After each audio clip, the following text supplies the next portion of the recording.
Hello, hello, hello. Hi, it's Belinda from Belinda's Book Nook. It has been way too long. I've been meaning to do a video, but it hasn't happened other than the one that I did in my car at pickup.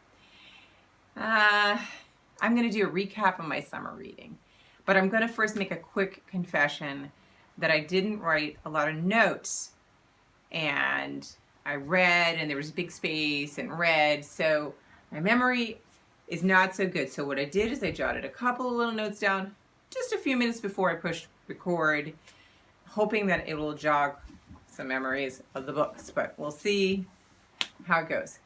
I am also going to break up the books. It's not that I read so many, don't go getting impressed. I'm going to break up the books into a couple of different videos because I think they fit into some of the series that I started. So the books that I'm going to talk about right now are books that are from the summer reading that are just general books.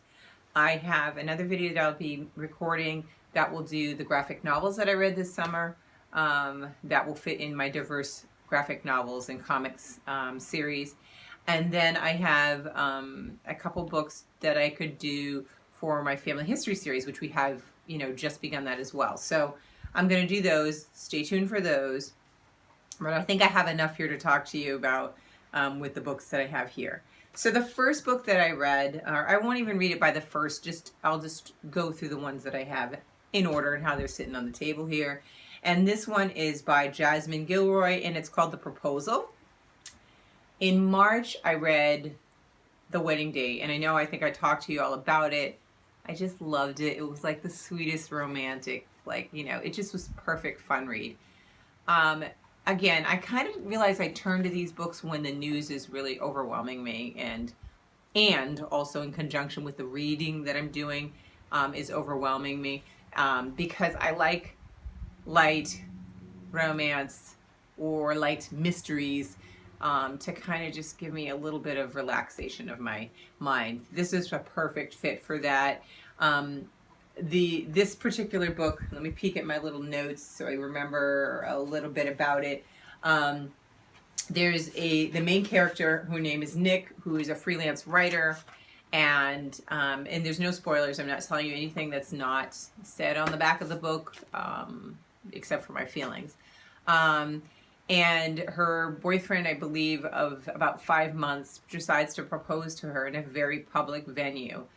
And it doesn't go as planned, and what I liked about the book is I liked its exploration of how social media can be used for good and for evil, and how within a few minutes it can be used for good or for evil, and how it reaches so many people that when it's something that is in a negative sense, it can be very devastating. And so the book does explore that, even though this is a light read if you think about it. And the more that I'm away from this book, the more I think about those things as well.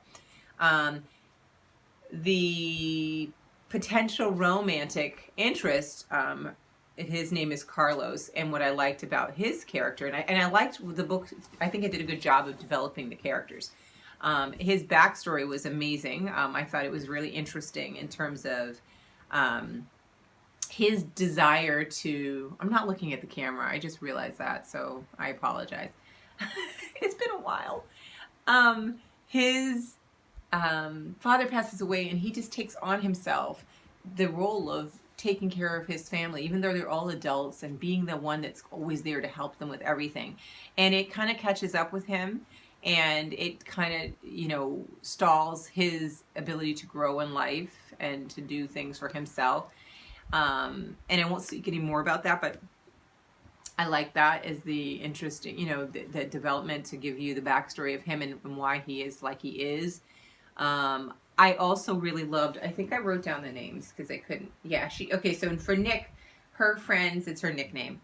Her friends Dana and Courtney are very close, and I loved how the book showed how a close girlfriend relationship, but also the ability to know each other so well as to know when to step back, even when sometimes the person that you care for, your friend, is is making a decision that's not the best, but also they knew when to step forward to insert themselves to provide potential guidance. The banter between the girls was also very fun to read in this story. So this is definitely another good one. I am actually going to get a chance to meet this author in October. She's coming this way, and I can't wait to get her to sign it. I don't own the first one. I read it in an ebook form. So this one, which I kindly got water on it, hopefully she won't notice that. I'm going to try to get her to sign that one. So that is The Proposal by Jasmine Gilroy. The next one is a heavy one, and this would come, the Jasmine Gilroy's book would come nice after this book because it was definitely a heavy topic. And let me just see, I jotted a quick note to keep my mind so that I could try to say the things that I wanted to about it. So this one, a lot of you have probably heard about it. It's Colson Whitehead's newest book, The Nichol Boys. I did pre-order it because I love historical fiction. That's what I consider this to be. He based this book on a true school that was run in Florida in the 1960s during the Jim Crow era, I believe, and it ran for 100. Did I write down 100? It operated for 111 years, and right. I'm not doing my math, but anyway, it ran for a long time. It was supposed to be a reform school for boys.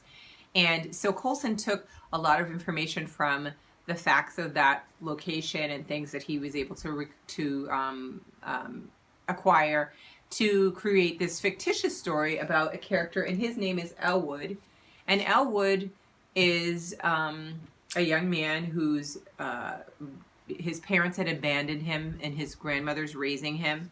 He has found a strong interest in Martin Luther King's writing and really is embraced the messaging behind it and tries to use that as his goalpost and guidance throughout his decision making.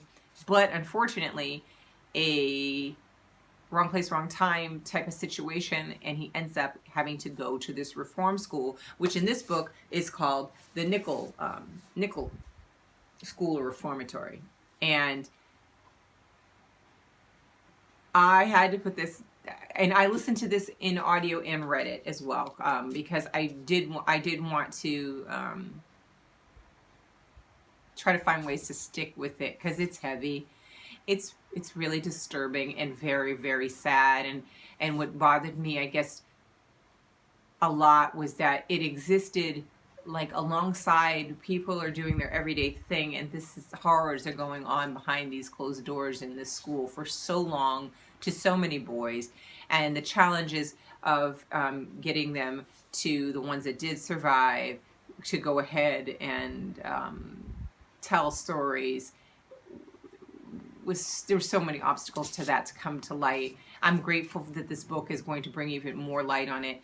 They actually found at the location of the real school bones buried on the property of students that obviously were killed there and then just buried there. And you know, it's just devastating thinking about people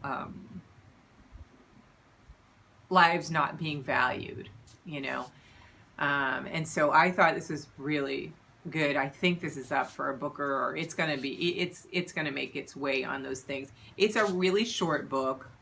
The audio is fantastic. The narrator I wanted to write down was J.D. Jackson. I will be listening to him or looking for him again. I thought he did a great job. Colson Whitehead does comment in it as well. It's an important book.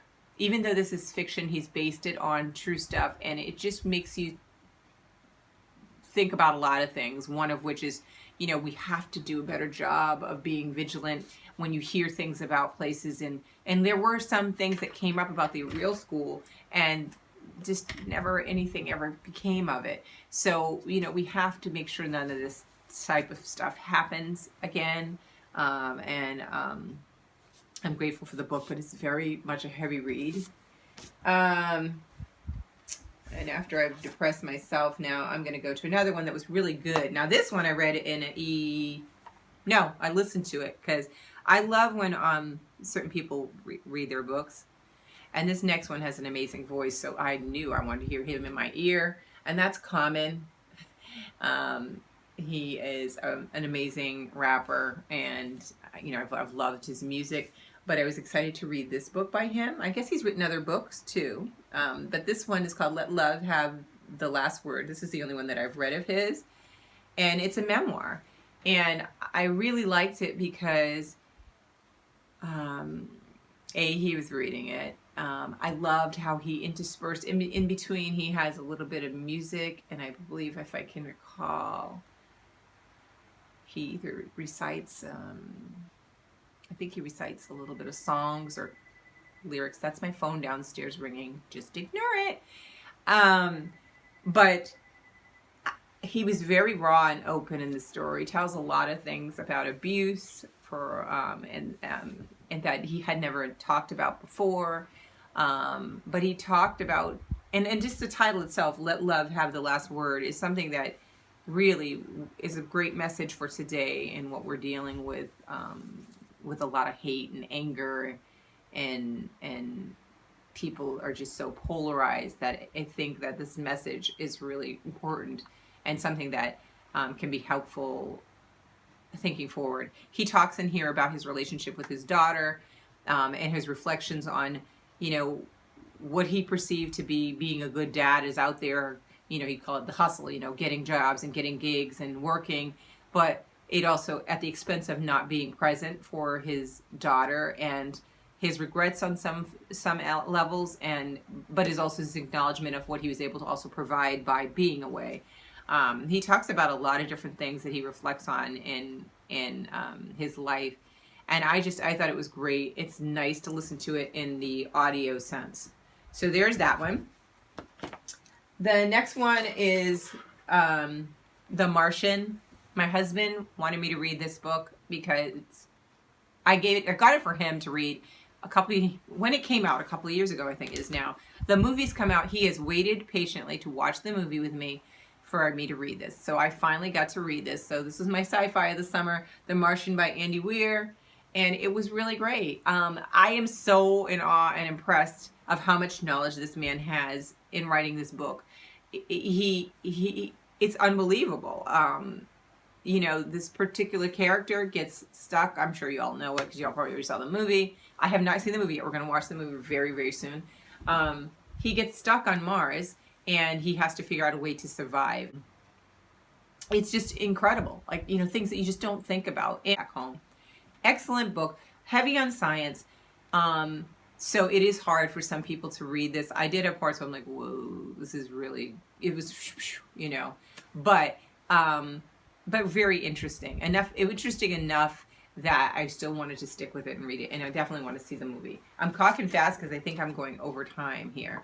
The last book that I read, or that I'm going to talk about today, is With the Fire on High by Elizabeth Acevedo. I listened to the audiobook because why? She read it.